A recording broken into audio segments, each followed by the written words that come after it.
Alright, we've got kind of a cool project here today. We've got this trash can enclosure, and these guys want to set up a generator inside of here. It's too loud right now, so what we're going to try to do is bring the decibels down. We've also got to get it plumbed. It's tri-fuel, so it runs on gas, propane, or natural gas, which is right here. So we're going to basically just get this whole thing hooked up, and we're going to try to sound deaden this, and we've got to route the exhaust out and up. So a few cool things to work on. So far, the customer has put in this exhaust fan as well as a vent over here to create a cross draft in order to keep the temperature down inside of here. So we're going to be adding to this. We've got to put a thimble through for the exhaust, and we've also got to route a gas line and an electrical line through this wall.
Now this is a flexible pipe, and we're going to bend it to where it's not overstressed, but it's also far enough away from the wall. And then we'll mark out where the thimble will go through.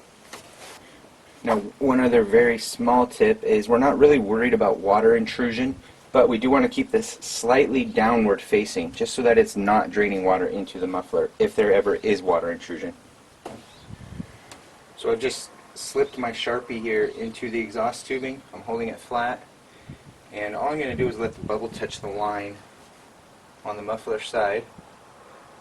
And I'm just going to inscribe a small mark here. So that will be to the top of my exhaust. Now this is just a 3-inch gas heater vent with a double wall pipe.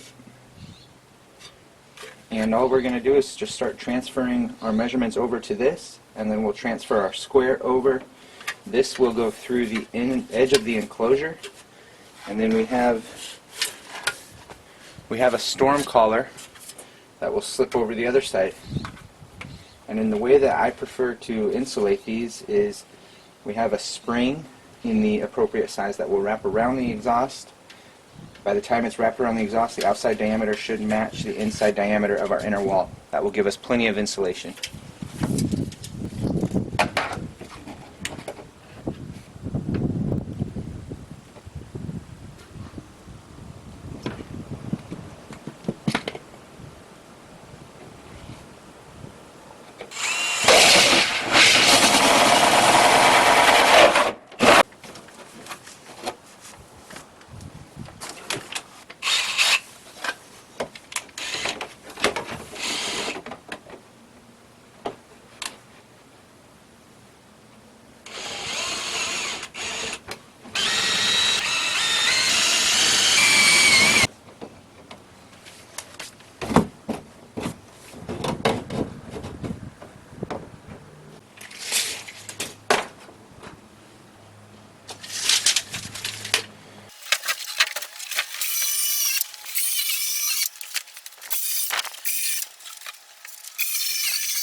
Okay, we've got this 3M fire block foam. This is basically the same stuff as Great Stuff, but it's fire rated. It's rated up to 250 degrees Fahrenheit. So what we're going to do is we're going to come through, we're going to foam all these shut.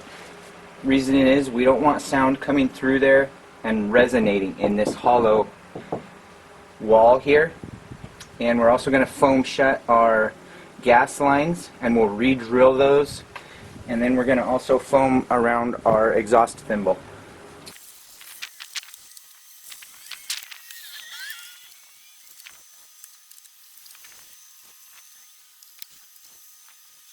Okay, we've got a regulator here. We've got this little bracket. I just made that real quick out of some small C-channel. We've got this. It's going to go around here.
come back with some 1-inch flat steel and we'll bend it.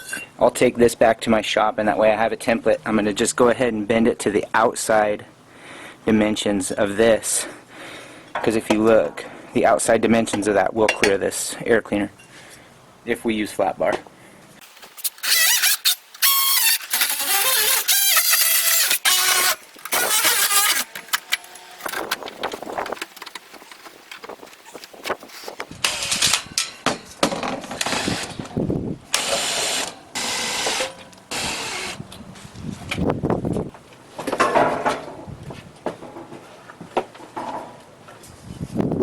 This is just 1-inch electrical conduit, and I'm going to go ahead and bend that so that it comes out of the enclosure and goes up the building. And I happen to have the bender, but if I was somebody that was just doing this as a weekend project, I'd probably just bend it at Home Depot.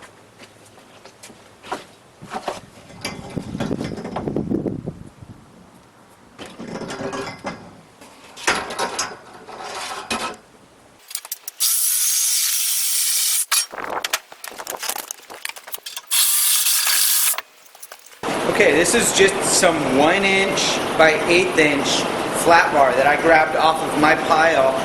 You can easily walk into Home Depot or Ace or Lowe's and buy this out of the small parts bin for a few bucks.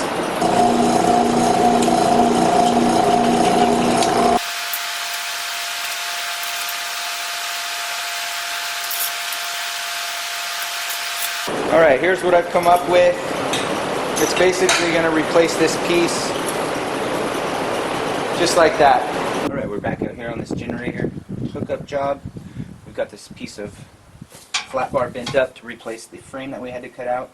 We'll start by installing that, and we got a few other things to hook up, and we'll see what we can do.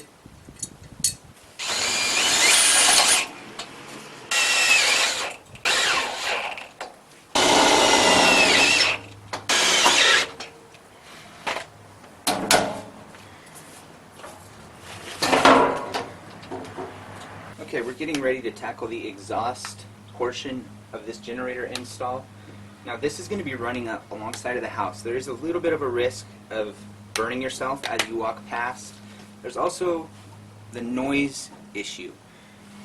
In order to combat both of those issues, we're going to be using some exhaust wrap.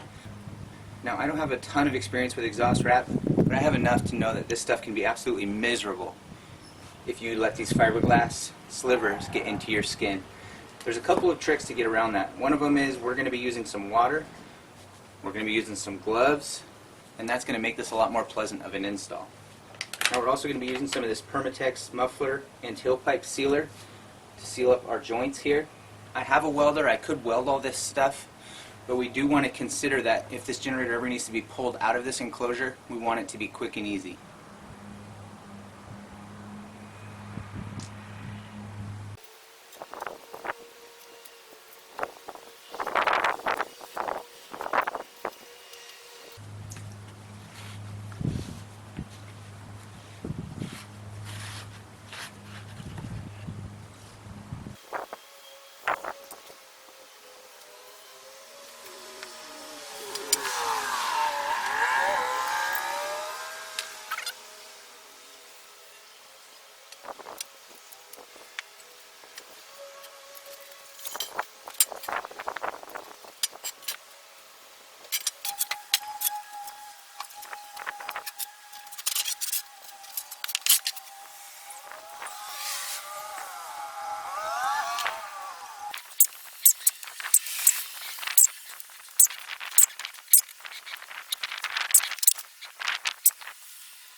Okay, we've got the pipe clamp here, we've got a good screw and a washer and a nut just to get it to stand off the wall a little bit.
Okay, we've got our natural gas all hooked up here, leak tested it, and we've primed it to make it look all nice and original.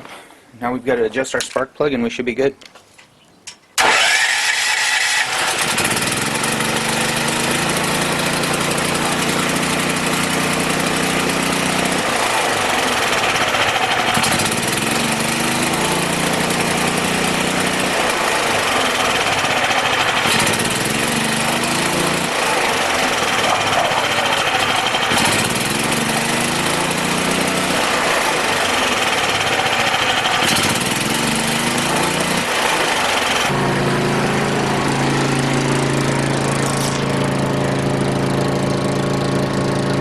So this is warm to the touch.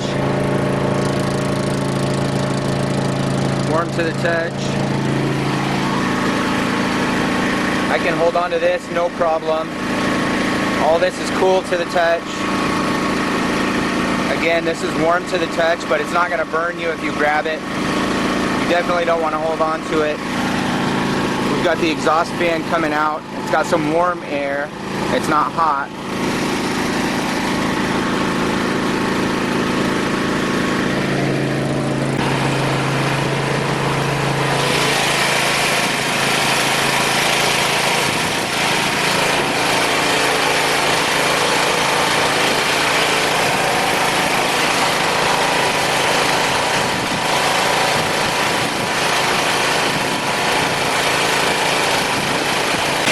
We're currently running on natural gas. We had to do a little bit of adjustment here on the governor, on the carburetor idle screw, and the fuel screw for the natural gas. Once we got that kind of figured out, it's running well. This is very hot to the touch. You do not want to touch that. But the insulation behind it is just warm. Now again, this insulation is rated to 250 degrees. This you can touch. Fan is running, that's pulling air out.